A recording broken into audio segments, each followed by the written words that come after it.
اور جس کے فیصلے کے مطابق افضل بیشیر کے حکم میں پھر پیوست کیا گیا، جس کے حکم سے حسین اعظم کے جسم ناک پہ گھوڑے دوڑائے گئے، سر کو بلند کیا گیا، جس کے حکم سے حضرت رسول پاک کی مقدس نواسیوں کے چادروں سے جس میں سے چادریں کھینچی گئی، اس کو تم جنت ہی کہتے ہو؟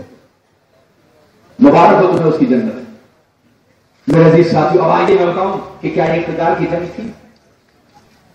کیا دنیا میں اقتدار کی جنگ ایسی لڑی جاتی ہے جیسے حسین نے لڑی ہے؟ ہوتا یہ ہے کہ جب کوئی صاحب اقتدار حصول اقتدار کے لیے جنگ کرتا ہے تو پہلے اپنے دست و بازو کو مضبوط کرتا ہے، پہلے اپنی قوت اکٹھا کرتا ہے، پہلے اپنی فوج اکٹھا کرتا ہے، پھر میدان میں اترتا ہے۔ امام حسین نے پہلے مدینہ طیبہ چھوڑا۔ آپ میں بہت سے لوگ مدینہ طیبہ چھوڑ کے آئے ہوں گے، جب آتے ہیں تو کیا کیفیت ہوتی ہے؟ کیا چھوڑنا چاہتے ہیں؟ دنیا کے کسی بھی شہر میں چلے جائے، واللہ العظیم وہاں سے گھر آنے میں خوشی ہوتی ہے، مگر تنہا یہ وہ شہر ہے کہ جہاں مرنے کو بھی چاہتا ہے، آنے کو بھی نہیں چاہتا ہے۔ بولا ایسا ہوتا ہے یا نہیں ہوتا؟ بھیگی ہوئی پلکوں سے، لرزتے ہوئے آنکھوں کے ساتھ آپ مدینہ طیبہ کو رخصت کرتے ہیں، روضہ رسول کی، یا رسول اللہ ہمارے اس سفر کو آخری سفر میں بنائیے گا۔ یہ ہوتا یا نہیں ہوتا؟ میں عرض کرنا چاہتا ہوں، آپ تو چند دنوں کے لیے وہاں گئے، مگر حسین تو وہاں پیدا ہوئے، وہاں پرواز کر رہے تھے، وہاں فاطمہ کی مقدس قبر ہے، رسول پاک کا روضہ اقدس ہے۔ جب انہوں نے مدینے کو چھوڑا ہوگا تو عالم کیا رہا ہوگا؟ خود فرماتے ہیں نانا جان، آج تک میں آپ کے پاس آتا تھا تو روضہ رسول کے سامنے ایسا لگتا جیسے آپ کے گوشت میں سوار ہوا۔ اے مقدس ماں، آج آپ کی آغوش کا پروردہ امتحان گاہ محبت کو اترنے والا ہے، اس کے لیے دعائے ثواب قدم دیجیے۔ کیا عالم رہا ہوگا حسین کا؟ مگر کیوں چھوڑا حسین نے مدینہ؟ تاکہ یزید فوج کشی نہ کرے، رسول کے شہر میں خون نہ بہے، رسول پاک کے شہر کی بے حرمتی نہ ہو، جسے رسول پاک نے اپنا حرم قرار دیا ہے۔ خود ارشاد فرماتے ہیں اللہ کے رسول، اے اللہ، ابراہیم نے مکے کو اپنا حرم قرار دیا ہے، میں محمد مدینے کو اپنا حرم قرار دیتا ہوں، اور اللہ مکے میں جتنی برکتیں ہیں اس کی دگنی برکتیں میرے حرم میں قرار دے، میرے مدینے میں قرار دے۔ آج یہ پاک میں موجود ہے یا نہیں ہے؟ عزیزان ملت اسلامیہ، اسی مدینے کو صرف مدینے کی حرمت پہ اثر نہ پایا، حرم مدینہ میں خون نہ رہے، مکہ مکرمہ جاتے اور جب وہاں محسوس کر لیتے وہاں بھی فوج کشی ہو سکتی ہے تو اسے بھی چھوڑتے۔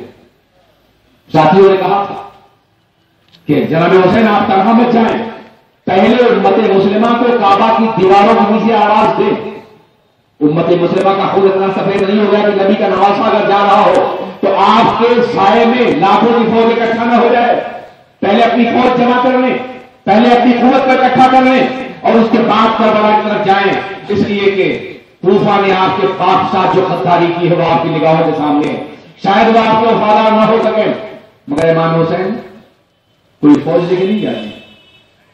دنیا میں فوجی اپنی بیوی اور بچوں کو واپس کرنے تک محاذ ہو جاتے ہیں، اور یہاں بیوی ساتھ جا رہی ہیں، بچے ساتھ جا رہے ہیں، بھانجے ساتھ جا رہے ہیں، بہن ساتھ جا رہی ہیں، رفقائے قافلہ ساتھ جا رہے ہیں، بوڑھے ساتھ جا رہے ہیں، بچے ساتھ جا رہے ہیں، جوان ساتھ جا رہے ہیں، صحت مند ساتھ جا رہے ہیں، بیمار ساتھ جا رہے ہیں۔ گویا یہ انداز سفر بتا رہا ہے کہ قربانی کے لیے جا رہے ہیں، لڑنے کے لیے نہیں جا رہے ہیں۔ وہ لوگ کے کل راحت دل راحت جان تھے، وہ لوگ ہی تپتی ہوئی راہوں پہ رواں تھے۔ انداز سفر بتا رہا ہے۔ کیا اقتدار کو حاصل کرنے والا اس لیے جاتا ہے، اس طریقے سے جانے کی کوشش کرتا ہے؟ عزیزان ملت اسلامیہ، امام حسین کا انداز سفر خود بتا رہا ہے کہ جن کی قربانی منظور تھی، جنہیں اللہ کے راستے میں قربان دینا تھا اور اسلام کی رگوں میں جن کے خون کی حرارت کو قیامت تک کے لیے جاری رکھنا تھا، انہیں ساتھ لے کے جا رہے ہیں، انہیں قربان کرنے جا رہے ہیں۔ اس لیے یہ انداز سفر آپ نے اختیار فرمایا ہے، اس لیے آپ میدان کربلا کی طرف اس طرح روانہ ہوئے۔ لوگ کہتے ہیں جناب فاطمہ الزہرا نے دعا کیوں نہیں کی، اللہ کے رسول نے دعا کیوں نہیں فرمائی؟ دیکھیے، دو مقامات ہوتے ہیں انسانی زندگی کے، ایک استاد جو اپنے بچے اپنے اسٹوڈنٹ سے شاگرد سے بے پناہ محبت کرتا ہے، وہ اپنے شاگرد کو دوران تعلیم میں ہر طرح کی تربیت دیتا ہے، ہر طرح کی محنت کرتا ہے، ہر طرح کی مشقت کرتا ہے۔ آج کی طرح سے نہیں کہ آج تو ایجوکیشن محض ایک پروفیشن اور ایک دھندا بن گیا ہے، جہاں نہ استاد کو طلبا سے محبت ہوتی ہے نہ طلبا کو استاد سے ہوتی ہے۔ ایک دوسرے محض معاش کے لیے ایک دوسرے کے ساتھ ہوتے ہیں، طلبا اس لیے پڑھتے ہیں کہ روٹی کمائیں گے، استاد اس لیے پڑھاتا ہے کہ اسے نوکری اور تنخواہ ملتی ہے، مگر ہمارا دور مختلف تھا۔ ہمارے اساتذہ رات کو بھی اگر ہم چاہتے تو ہمارے سوالوں کا حل دیتے، ہمارے سوالوں کے جواب پیش کرواتے، زیادہ فرماتے تھے۔ امام حسین رسول گرامی وقار کی بارگاہ میں تربیت پا رہے ہیں۔ تربیت کا زمانہ ہے کہ دوش میں سوار ہیں، تربیت کا زمانہ ہے کہ اگر کبھی ضرب لگتی ہے تو کہتے ہیں فاطمہ میرے بچے کو تکلیف نہ پہنچا، مجھے تکلیف پہنچتی ہے۔ تربیت کا زمانہ کہتے ہیں حسین مجھ سے ہے اور میں حسین سے ہوں۔ تربیت کا زمانہ ہے کہ سجدے کو طویل فرما دیتے ہیں، مگر جب حسین میدان امتحان میں اترنے والے، کربلا کا میدان جو امتحان کا میدان ہے، تو ایک استاد زندگی بھر تعاون کرے گا مگر امتحان حال میں نہیں۔ امتحان حال میں جب طالب علم اتر جائے گا تو استاد دعا تو کر سکتا ہے اللہ تمہیں کامیاب کرے، مگر کبھی بھی تعاون نہیں کرے گا، کبھی بھی اس کی مدد نہیں کرے گا۔ امتحان حال میں پرچہ حل کروانے کے لیے وہ چاہے نگراں ہی کر رہا ہو، کبھی تمہارا ساتھ نہیں دے گا۔ حسین اعظم اپنی زندگی میں تربیت کی منزل میں تھے، لیکن کربلا کے میدان میں امتحان میں اتر رہے تھے۔ یہ امتحان شہادت گہے الفت کا امتحان تھا، یہ شہادت گہے الفت پہ قدم رکھتا ہے۔ لوگ آسان سمجھتے ہیں مسلمان ہونا۔ حسین جناب فاطمہ بھی دیکھ رہے ہیں، سرور کائنات بھی دیکھ رہے ہیں، مشاہدہ فرما رہے ہیں، مگر خواب میں آ کے سینے سرا کے یہ کہتے ہیں اللہم آتی حسین صبر و عادلہ، اے اللہ حسین کو صبر عطا فرما، عجز عطا فرما، استقامت عطا فرما، مگر کسی مرحلے میں یہ نہیں کہتے حسین کی مصیبت ٹال دے، کربلا کا میدان ٹال دے۔ اگر ایسا ہوتا تو انبیاء کرام کے مقبول دعاؤں میں دعا کا اضافہ ہو جاتا، مگر کربلا کا پیغام تو ہمیں نہیں ملتا، کربلا کا درس تو ہمیں ملتا، کربلا کی مقدس زندگی کے حوالے سے جو کچھ ہمیں میسر آیا ہے اور جس طرح سے انہوں نے ہمیں زندگی کے میدان میں کامیاب ہونے کو تیار کیا ہے وہ تو ہمیں نہیں ملتا۔ کربلا کی ریگ سے پورے حسین جو پیغام دے رہا ہے وہ پیغام ہمیں میسر نہیں آتا، اس لیے انہیں اس کے لیے تیار ہی کیا گیا تھا۔ اور یاد رکھیے اللہ کا نبی اللہ کے فیصلے کا پابند ہوتا ہے، اگر حکم ہوتا ہے تو جناب اسماعیل کے حکم پر چھری دی جاتی ہے، اور جب خود ہوتا ہے تو کربلا میں حسین کو تڑپتا ہوا دیکھ کر بھی اللہ کے رسول خاموش ہیں اور صبر کی دعا کر رہے ہیں۔ میرے جی ساتھیوں، امام حسین میدان کربلا میں روانہ ہوتے ہیں۔ اتنا وقت نہیں ہے کہ میں بہت تفصیل کے ساتھ صرف 2 منظر آپ کی نگاہوں کے سامنے پیش کروں گا اور اس کے بعد میں آپ سے کچھ سوالات کروں گا، تاکہ ہم یہاں سے صرف سن کر کے نہ جائیں بلکہ ایک جذبہ لے کے جائیں، ایک حوصلہ لے کے جائیں، ایک جرأت لے کے جائیں، ایک عہد کر کے جائیں، انہیں حسین کو گواہ بنا کر کے، ردائے زینب کو گواہ بنا کر کے، ازلت کے حسن کو گواہ بنا کے ایک عہد کر کے جائیں کہ آج کے بعد ہماری زندگی کیسی ہوگی اور ہمارا کردار کیسا ہوگا۔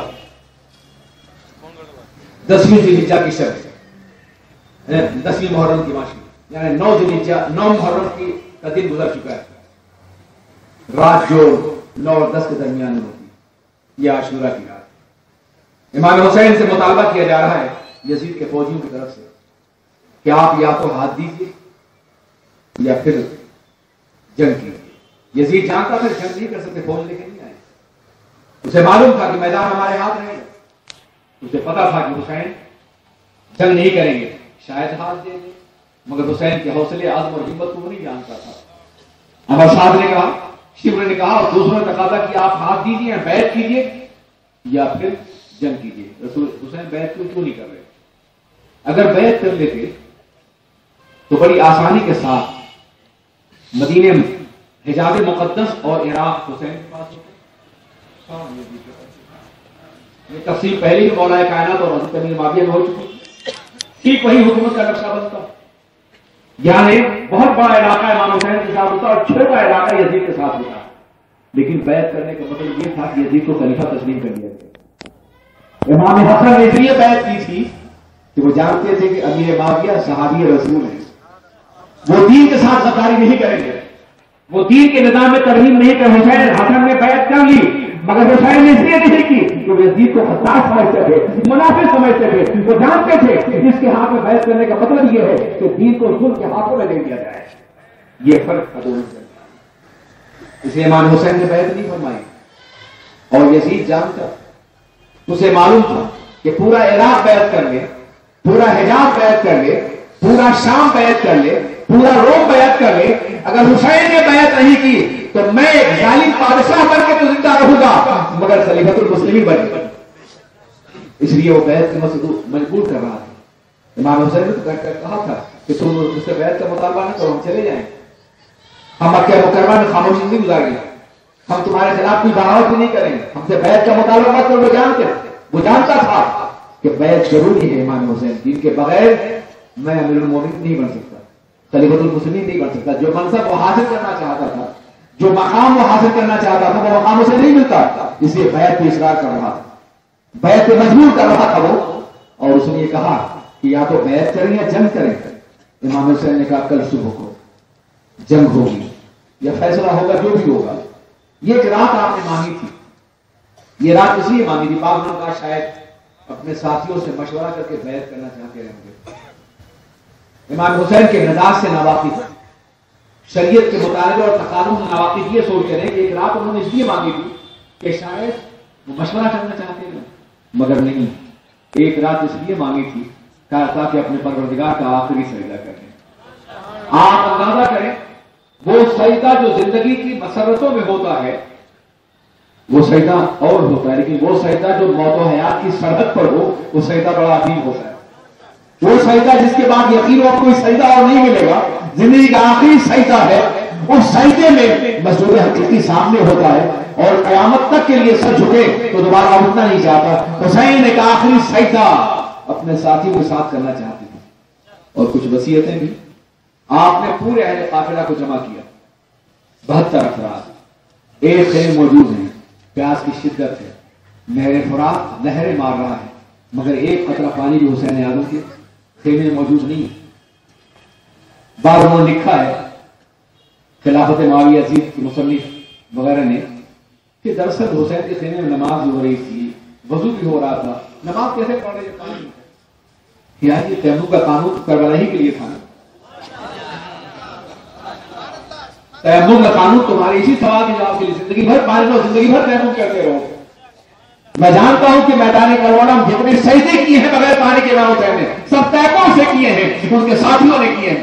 تیمم کا قانون بہت پہلے نازل ہو چکا تھا تاکہ جب کربلا پیش آئے تو پانی کی ضرورت نہ ہو، بلکہ تیمم سے اپنے رب کا سجدہ کیا جائے، اپنے رب کی بارگاہ میں سر جھکایا جائے۔ اور حسین کی پیاس کو فرات تو بجھا ہی نہیں سکتا، جتنی شدید پیاس ہوتی ہے اتنا ہی ٹھنڈا پانی چاہیے۔ اگر معمولی پیاس ہو تو آپ نارمل پانی سے پیاس بجھائیے، زیادہ پیاس ہو تو آپ برف استعمال کیجیے، اور زیادہ پیاس ہو تو آئس کھائیے۔ مگر حسین کی پیاس تو اتنی عظیم تھی کہ اب کوثر کے علاوہ دنیا کی کوئی پیاس بجھائی پانی بجھائی نہیں سکتا تھا۔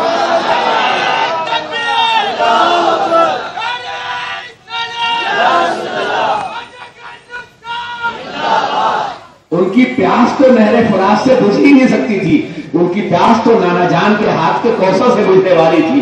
وہ تو کوثر کو اپنی نگاہوں کے سامنے دیکھ رہے تھے، ورنہ اگر پیاس بجھانا ہی ہوتا تو میں کہتا ہوں قسم خدا کی، اگر ابراہیم کے لبِ جگر حضرت اسماعیل کے قدموں کی ٹھوکر سے زمزم پیدا ہو سکتا ہے تو حسین کے قدموں سے زمزم بادام تک کربلا کے میدان میں پیدا ہو سکتا تھا، لہریں بہ سکتی تھی، لہر فرات اپنا روح بدل سکتا تھا۔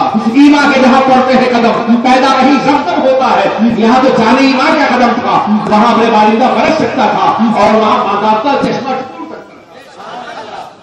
لیکن حسین کرامت دکھانے نہیں گئے تھے، استقامت دکھانے گئے تھے۔ یہی وہ مقام جہاں پر الاستقامت و فوق الکرامہ، استقامت کرامت سے بدل ہے۔ امام حسین نے ساتھیوں کو جمع کیا اور ارشاد فرمایا کہ میرے ساتھیوں، میرے رفقا، تم نے اس میدان میں پناہ زحمتیں برداشت کی اور اب زندگی کے آخری مرحلے میں دہلی سے تم موجود ہو، میں تم سے صرف یہ کہنا چاہتا ہوں تم واپس چلے جاؤ۔ حسین یزید کو سر چاہیے تو میرا چاہیے، ہاتھ چاہیے تو میرا چاہیے، تم سے تعارض نہیں کرے گا، تمہیں جانے دے گا، تم چلے جاؤ بلکہ خوش ہوگا تو حسین تنہا ہو گیا ہے، اس لیے میری تمنا ہے تم واپس چلے جاؤ، میرے لیے تم جان مت دو۔ مگر پورے قافلے میں کوہرام پڑتا ہو گیا، حسین ہم آپ کو چھوڑ کر کے آپ کے نانا جان سے منہ کیسے دکھائیں گے؟ کیا آپ ہمیں رسوا کرنا چاہتے ہیں قیامت میں؟ آپ کو ہم تنہا نہیں چھوڑ سکتے، ہم آپ کے سامنے قربانی پیش کریں گے، اس کے بعد آپ کے اوپر کوئی حق آئے گا۔ آپ نے حضرت شہربانو کو بلایا، آپ کی شریک زندگی، اور آپ نے فرمایا کہ شہربانو تم ایران کے بادشاہ کی بیٹی ہو، نعمتوں کی پروردہ ہو، عربوں نے تمہاری قدر نہیں کی ہے، عورت جان کے ڈالے ہیں، تمہارے بچوں کی قربانیاں تمہارے سامنے ہیں، تم ایران چلی جاؤ، یزید تمہارا راستہ نہیں روکے گا، اس لیے نہ جاؤ، کہ تم جان بچانا چاہتی اس لیے کہ تم اگر چلی جاؤ گے تو شاید خاندان رسول بچ جائے، میری نسل بچ جائے، اور قیامت تک اکبر اور اصغر اور زین العابدین کے ذریعے سے میری نسل آگے بڑھ سکے۔ تو وہ فرماتی ہیں کہ میں نے اپنی مقدس ماں جناب فاطمہ